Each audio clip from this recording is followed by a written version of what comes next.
Greetings, welcome back to Black Bear News, where we are discussing climate change, abrupt climate change, and things adjacent. We had a lovely spring rain all last night and all today, and now as you can hear, the birds are chirping madly. It's actually been a pretty nice day here, very serene, and the rain was it's kind of like a warm, nice, calming, soothing rain. Yeah, it's been a couple days since I've done a video. Missed you guys. I actually did a video last night, but I was really, really tired when I did it. I did it late at night after a very long weekend. And my mind was not working. And when I listened back to the video, it was just very, very ponderous. And it's actually an important video. I wanted to talk about different solutions to climate change. And but it just ended up being really like ponderous and slow. And I was annoyed, so I didn't actually post the video. But here I am back today. I'm going to make a different video for you. I'm going to do that one, hopefully tomorrow. Possibly the next day. I don't know. I'm actually going out of town to play some music this entire weekend. So from Wednesday to Monday, I'll be out of town, but I will have my laptop with me, and hopefully I can at least do a video or two while I'm traveling around, but I may not even have time for that. So I may actually be on a bit of a hiatus. I think that's how you say it. I know how to say it. My mouth wasn't working.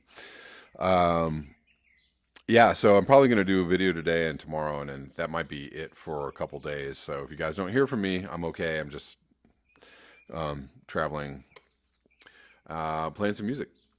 So thank you always for your comments and your discussion. As always, there's just an overwhelming onslaught of information. I get so many articles. I see so many articles and different things I want to talk about. Every single day, I could probably do, again, 3 or 4 videos a day. I just do not have time for it, and I wish that I did. If I did have time, I would just be cranking out videos all day. Perhaps in the next few months, my schedule will open up just a little bit, and maybe I can do like a couple of videos a day. But I like them to be somewhat thought out, at least have some kind of coherence or a theme or, through line or whatever. But this is what we're working with right now is one video a day. That's about all I can muster. I'm trying my best. I'm going to try and line up some interviews pretty soon. I'm really making a concerted effort. I'm going to force myself to free up some time for that. Anyways, meanwhile, we've got a new entry from Way Past What the Fuck from Michael Campy. This is titled Holocaust. This is from Friday, April 26, 2019. And I see that Michael is getting some followers.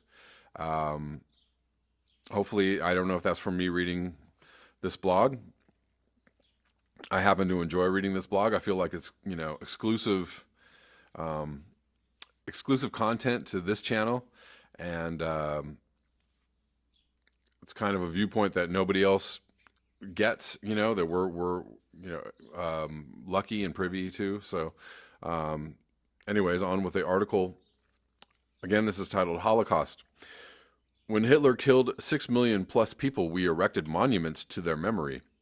We celebrate their lives and we mourn their loss, but no one bats an eye when the Orkin pest control man comes along and slaughters millions of small creatures daily all across the country. Bright green environmentalists cheer when wind farms and solar arrays are established to free us from carbon dependence. The Altamont Pass wind farm, which was built in 1981, consists of 4,800 turbines producing 1.1 terawatt hours annually. It also kills over 100 golden eagles, 380 burrowing owls, 300 red-tailed hawks, and 333 American kestrels each year. The Avanpa solar plant in the Mojave Desert kills 28,000 birds each year, about 1 every 2 minutes, according to the U.S. Fish and Wildlife Service. Yay for solar and wind. Our narcissistic obsession with providing for ourselves to the detriment of all life on the planet is a foul and sickening thing. The birds and other non-humans do not cheer when someone proposes a Green New Deal. They do not cheer when some urban dweller puts solar panels on their roof. They do not cheer when someone buys a Prius. They do not cheer when we come up with yet another in a seemingly endless stream of schemes to continue destroying their families, homes, and lives. The following is an incomplete timeline of events from the Backcountry Chronicles. In 1870, while the first asphalt road was laid in Newark, New Jersey, and the U.S. population reached 38.6 million, the last sea mink died. In 1914, 1 year after the publication of Our Vanishing Wildlife by William Hornaday, and with the U.S. population reaching 99.1 million, the last passenger pigeon died in a Cincinnati zoo. In 1918, the same year that the U.S. and Canada passed the Migratory Bird Treaty to establish a species list and harvest limits, and the U.S. population reached 133.2 million, the last Carolina parakeet died. In 1920, while the U.S. population reached 106.4 million, the California state animal and the bear that graces our state flag vanished from the state. In 1933, Aldo Leopold published Game Management, the text that established him as the founding father of wildlife ecology, and the U.S. population reached 125.6 million. The last known heath hen disappeared. In 1937, the Pittman-Robertson Act, which placed a federal excise tax on sporting arms and ammunition, was passed. 1 year later, as the U.S. population reached 129.8 million, the last cougar was killed in Maine. In 1970, the year the Environmental Protection Agency was created and the U.S. celebrated the first Earth Day, the U.S. population reached 204 million and the last blue pike vanished from the Great Lakes. In 1987, 2 years after Congress established the Conservation Reserve Program, and the U.S. population reached 244.5 million, the last Bachman's warbler disappeared from the earth. In 2008, 1 year after the IPCC report concluded that climate change is real and mostly caused by humans, and the U.S. population reached 304.1 million, the last genetically pure Columbia Basin pygmy rabbit died at the Oregon Zoo. In 2019, while Donald Trump puts environmental protections from the books, environmental protections from the books, and with the U.S. population at 328.3 million, George, the last of the wahoo tree snails, died on New Year's Day. The number of animals killed on the highways of America is estimated at 1 million per day, which kind of makes Hitler look like an amateur. There are no roadside shrines to mark their passing. There are no museums to herald their memory. There will be no ambulance dispatched to rescue them. There will be no one to comfort them as they drag their bleeding, broken bodies to the roadside ditch to die alone in unimaginable anguish. No flowers will mark their final resting place. There will be no vigils or prayers offered for their souls. They die, as do all humans, but in their case, no second thought is given to their passing.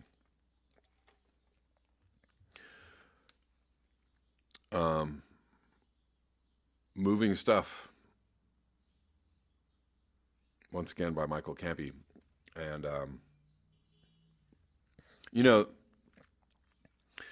this is why it's a little bit slightly ridiculous when people make moral judgments like, you're inciting violence. You're talking about killing people to keep people out of wilderness areas. Or, XR with their, shutting down the roads and possibly keeping ambulances from getting people to the hospital. We're talking about an absolute onslaught on nature. We're talking about ridiculous amounts of violence daily by our daily actions. And if somebody suggests a little violence in the other direction, like at humans, people really are like, oh, really up in arms. I'm really not, I'm a very peaceful person, and I support nonviolence. But we may be, I don't know. Some people may think that it might be time to go in the other direction, to use some violence in the other direction. And I I don't promote that, but I don't necessarily discourage it either. And I don't think it's necessarily a bad thing. But guess what? You know, Mother Nature is going to be very, very violent to us very, very soon. There might actually be a moral argument for, violence in the defense of nature, in the defense of humans in the long run, right? You know what I'm saying? Shutting down business as usual, possibly, there probably will be some fallout and some human deaths. Heaven forbid. But in the long run, in the long term, of course, it's very late in the game. We may be past the point of being able to do anything, but this is what I'm going to get into in another video. I'm not going to get in too deep into this right now because I want to be a little more concise and I don't want to just like ramble off on a rant, but you understand what I'm saying. I'm totally sickened and horrified by violence. However, humans are an incredibly violent species. Even when they're trying to do good things and trying to be nice, we're still just propagating all over the place and destroying everything in our path, and again, either somebody stops us or nature stops us. And I don't know what else to say about that. So I'm going to stop saying something about that right now and maybe go a little more in depth in this other video that I want to produce. But right now we're just going to talk about the ongoing climate catastrophe. So there are some major floods going on in Canada. Evacuation now. Thousands forced to flee Sainte-Marthe-sur-le-Lac after dike breached.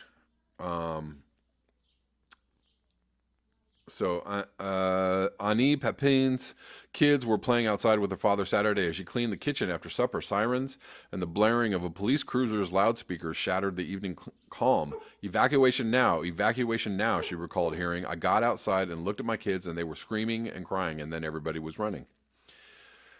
A 50-meter section of natural dike holding back the lake of two mountains had been breached in Sainte-Marthe-sur-le-Lac, an off-island suburb northwest of Montreal. Water immediately began pouring into the town. Witnesses heard trees snapping under the rushing torrent. The water came pouring in just like a tsunami. I wasn't there, and then it wasn't there, and then it was there. A St. Marthe resident, Michelle Ellison, told a CBC News radio special on Sunday, "You had to get out fast." Another St. Marthe resident, or Sainte-Marthe, Francis Labbe, was driving home when he heard the dike had breached. Initially, he thought he lived far enough away to be spared the onrushing water. When we arrived home, we had no choice but to consider that the water was rising at an impressive pace. We had approximately 40 to 45 minutes to do something.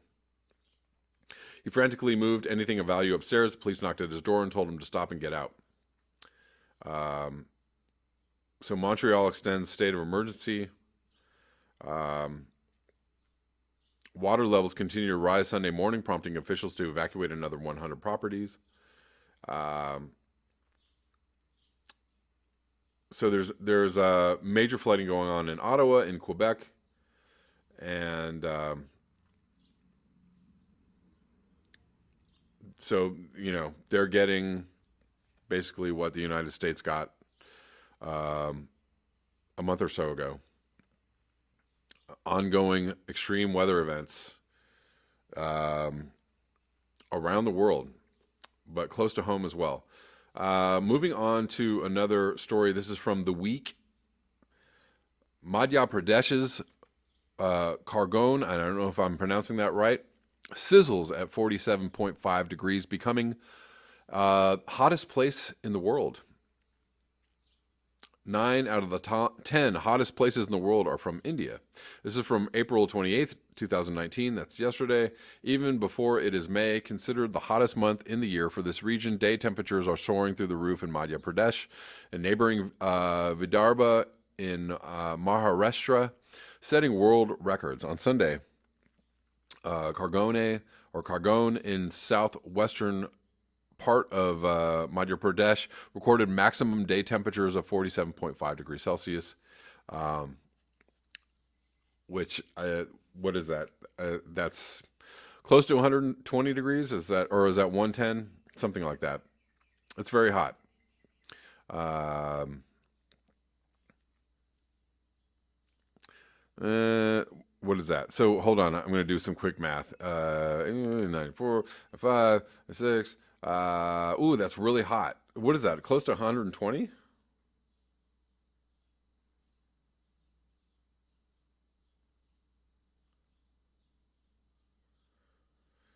Um, I'm gonna say it's got to be close to 120. The hottest in the let me see. So recorded maximum temperature of 47.5 degrees Celsius, the hottest in the entire world, according to weather website worldweathertoday.info. Neighboring Khandwa town recorded a high of 46.1 degrees to become the seventh hottest place in the world.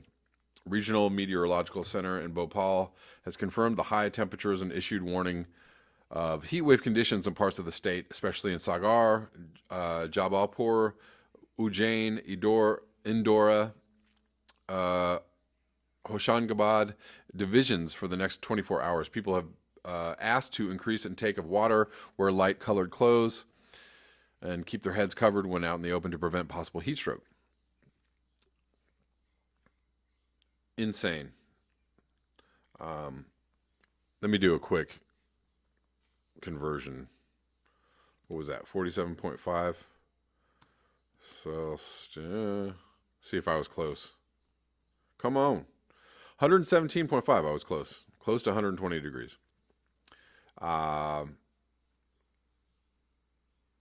Anyways, to round out this video, we're just seeing more extreme weather events. Obviously, climate change is advancing, bringing us more extreme weather events. Permafrost is melting. The Arctic is melting. The ice is disappearing from the Bering Strait. Our jet stream is completely loopy. Weather systems are falling apart.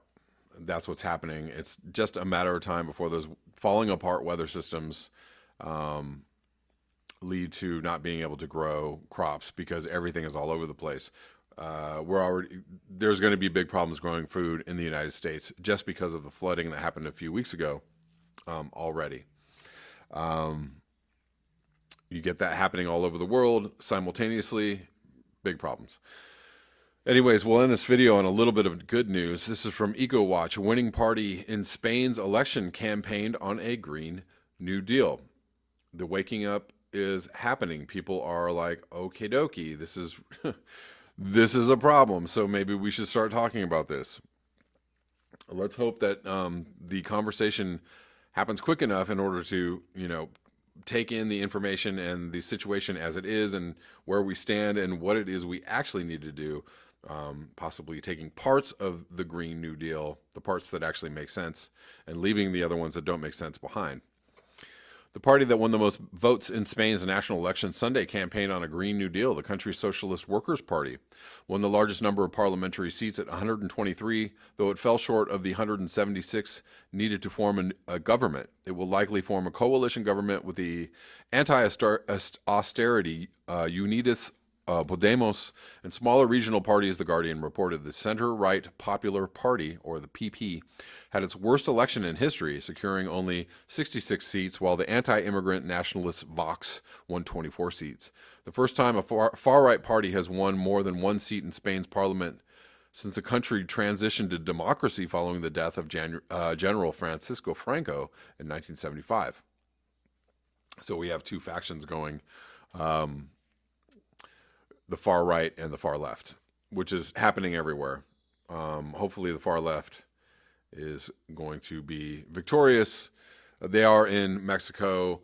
It's going that way in the UK, Spain, and now, Macron is going to be out. They're going to go for more liberal things in France, I'm sure, that's going to happen soon. And let's hope that is happening in the United States. So yes, this is good. His party, let me see.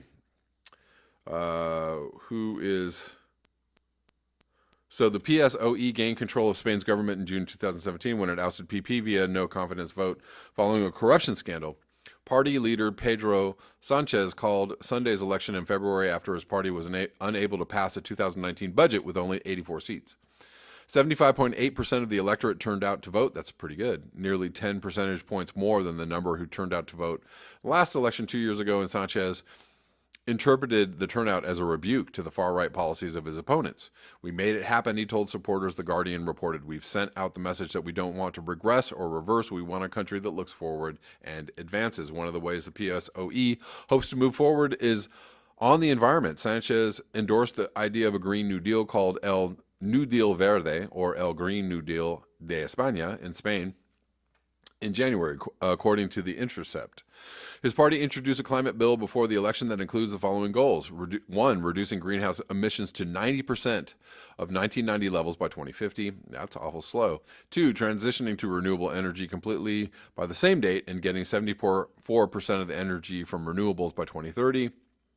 3, banning fracking. 4, divesting from and ending government subsidies of fossil fuels. 5, banning the registration and sale of gas-burning vehicles by 2040. So all those are fairly typical, and they're actually kind of on a slower track than other Green New Deals, but it's something. It is something.